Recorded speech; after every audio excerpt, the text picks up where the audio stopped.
Sponsored by rxcardclub.com. Get a free prescription drug card and save up to 85% on prescription drugs. rxcardclub.com. How inflammatory biomarkers help you and your doctor manage inflammation. Inflammation plays a role in many different diseases, including short-term issues and more chronic inflammatory disorders. Because of this, scientists have worked hard to find biomarkers of inflammation. /r/n/r/n through a blood test or other type of test, clinicians can get information about different aspects of inflammation in the body. These tests measure what are called inflammatory biomarkers.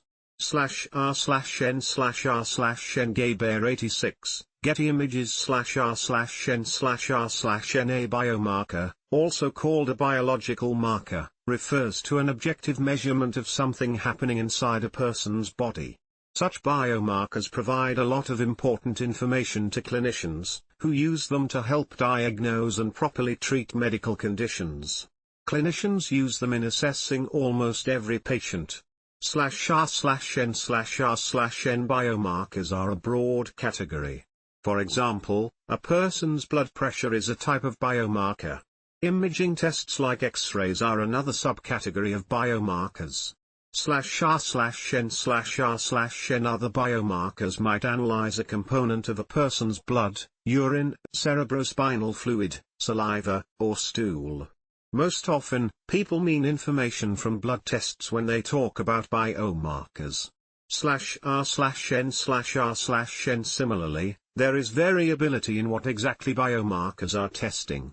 Some might be testing for the amounts of certain proteins, while others may analyze the number of a specific type of cell. /r/n/r/n biomarker that gives information about inflammation might be called an inflammatory biomarker. Sometimes this term is used to describe markers that give additional information about a person's immune system, even if they aren't directly involved in inflammation. /r/n/r/n Inflammation is a complex process in which your body responds to some sort of perceived injury, infection, or toxin. But sometimes the responses get out of hand and cause additional problems. /r/n/r/n During inflammation, some of the connections joining your cells can become leaky. Because of this, more fluid than normal can fill an area. If you twist your ankle, for example, the area might become red, swollen, warm, and painful. /r/n/r/n A lot of other things also happen that are harder to see. Some types of immune cells may become activated. This helps fight an infection, if present, but it also may make it more likely that they will injure nearby cells. /r/n/r/n Some cells begin releasing certain cytokines. These are special signaling molecules made by your immune system. These signals can activate even more cells of the immune system, releasing even more cytokines. Some cells may also release certain proteins that activate other parts of the immune system. /r/n/r/n Sometimes inflammation goes away on its own. This is called acute inflammation. For example, this might happen to a person with a twisted ankle. The immune system eventually turns off the inflammatory signal, and the area returns to normal. /r/n/r/n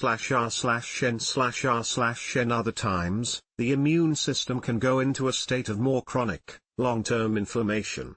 This can happen in people with autoimmune diseases like rheumatoid arthritis, lupus, inflammatory bowel disease, and many others.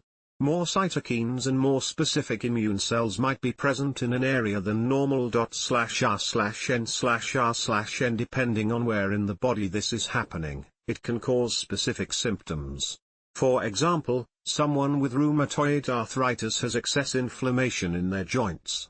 Researchers are still learning about the complex reasons people develop chronic inflammation. /r/n/r/n Inflammation is a complex series of actions and reactions in your body. So, it makes sense that there isn't one single test that measures it. Different inflammatory biomarkers give slightly different information about what is going on. /r/n/r/n Some of the more commonly used inflammatory markers used include the following: /r/n/r/n.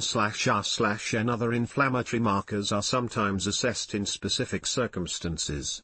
/r/n/r/n.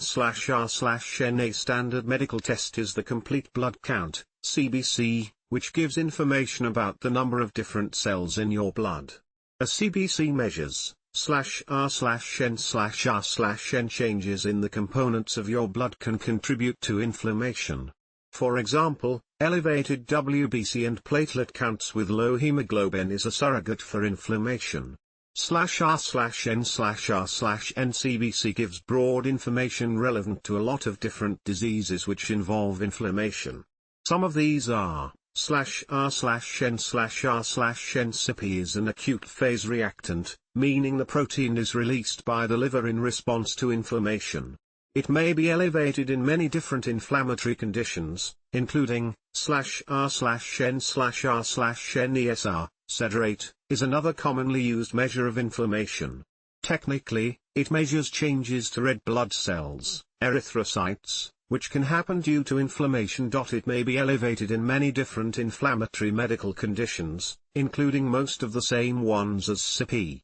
/r/n/r/n. Procalcitonin is another acute phase reactant produced by the liver in response to inflammatory signals. It may be elevated in a number of different inflammatory conditions. However, it is most commonly used to evaluate sepsis, in which the body produces overwhelming inflammation in response to infection. /r/n/r/n. Calprotectin is a substance found in specific white blood cells, called neutrophils, that are very active in inflammation. The amount of calprotectin in one's stool can be used to distinguish inflammatory bowel disease from a non-inflammatory cause of one's symptoms, like irritable bowel syndrome. /r/n/r/n. Ferritin is a protein in blood that contains iron. A ferritin test, which shows the amount of ferritin in the blood, can determine how much iron one's body stores. A low blood ferritin level can indicate iron deficiency, whereas a high blood ferritin could indicate rheumatoid arthritis, liver disease, hypothyroidism, or other inflammatory condition. /r/n/r/n. Fibrinogen is a protein produced by the liver. It is the primary protein that helps blood clots to form, assisting with wound healing. /r/n/r/n. Fibrinogen can be a biomarker for tumors. They are found in above-average amounts in the blood and urine of those with cancer. Checking fibrinogen levels can help determine if cancer treatment is working or if the cancer has worsened. /r/n/r/n. Sometimes doctors use these markers as part of the initial diagnostic process. Abnormalities may mean that your condition is likely to be partly caused by inflammation. /r/n/r/n. These tests can also be used to monitor for the level of a person's disease activity, like for lupus. This might impact the kind of treatment your doctor suggests. /r/n/r/n. Sometimes, these biomarkers might be used to give an idea about your disease prognosis. For example, if you have cancer, you might have an increased risk of treatment resistance or failure if your pre-treatment inflammatory markers are elevated. /r/n/r/n. However, other research argues that these increased inflammatory markers may also be a non-specific response to cancer development. It may also depend on what type of cancer is discovered, certain patient factors, and what type of treatment is used. /r/n/r/n. As of now, clinicians don't generally use inflammatory biomarkers for health screening. But this might change in the future. /r/n/r/n. Often, more than one marker of inflammation is used at the same time. This can give a more accurate view about whether inflammation is really present. /r/n/r/n. One important limitation is that these tests are considered non-specific. That means that they can't be used on their own to diagnose disease. /r/n/r/n. That makes sense, because inflammation is a part of so many different diseases. In other words, knowing that your body has inflammation doesn't tell you why that inflammation is happening. /r/n/r/n. Sometimes you might even have inflammation not from an active disease but from something like smoking, pregnancy, aging, or unrelated medical problems. Additionally, these tests often aren't good indicators about whether a person has chronic inflammation or only temporary inflammation. /r/n/r/n It's important to note that this is a rapidly changing area in medicine. Right now, there are relatively few markers of inflammation that clinicians regularly use. /r/n/r/n But researchers are discovering a lot of new information about how we might use inflammatory research markers in the future, potentially in many different diseases. For example, we might eventually use some of these markers to estimate a person's risk for cancer.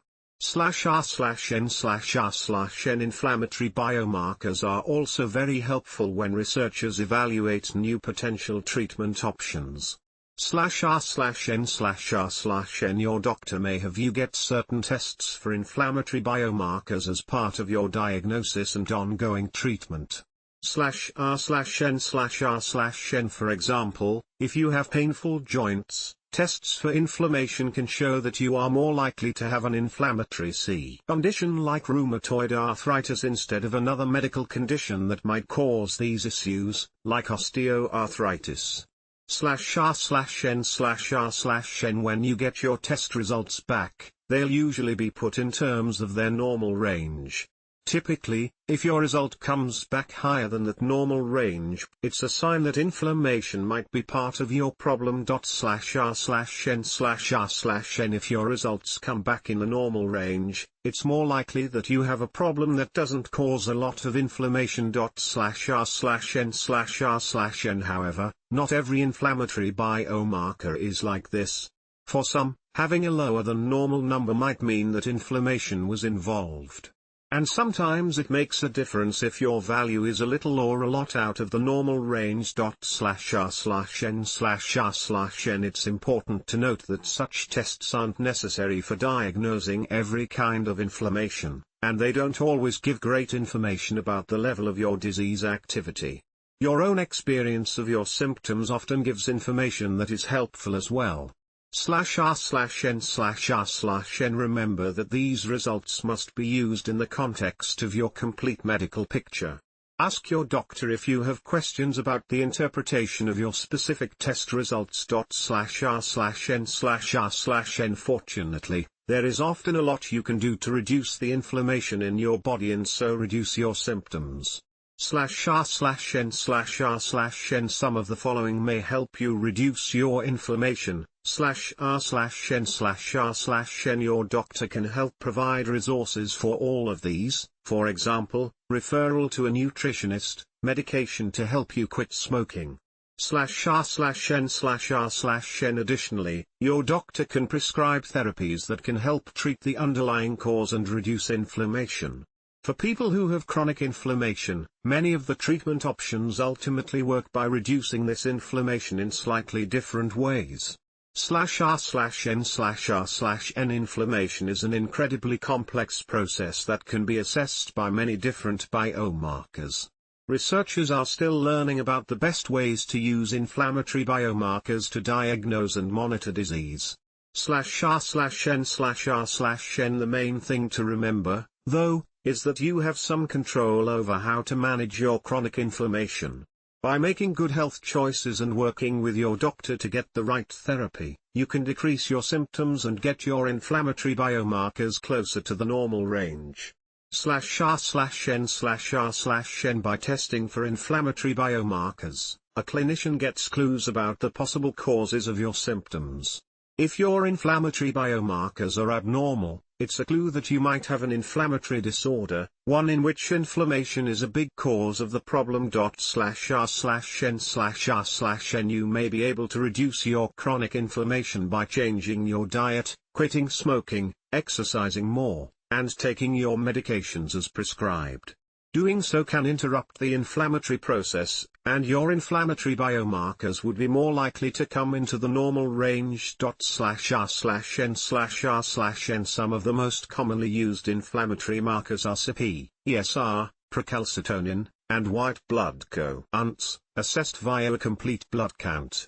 Many others are used in specific circumstances or in research.r/n/r/n. Inflammatory biomarkers can often give good information about whether inflammation is present, especially when used together. However, their meaning must be interpreted in the context of your medical history, exam, and other tests. /n/r/n, rxcardclub.com. Get a free prescription drug card and save up to 80% on prescription drugs.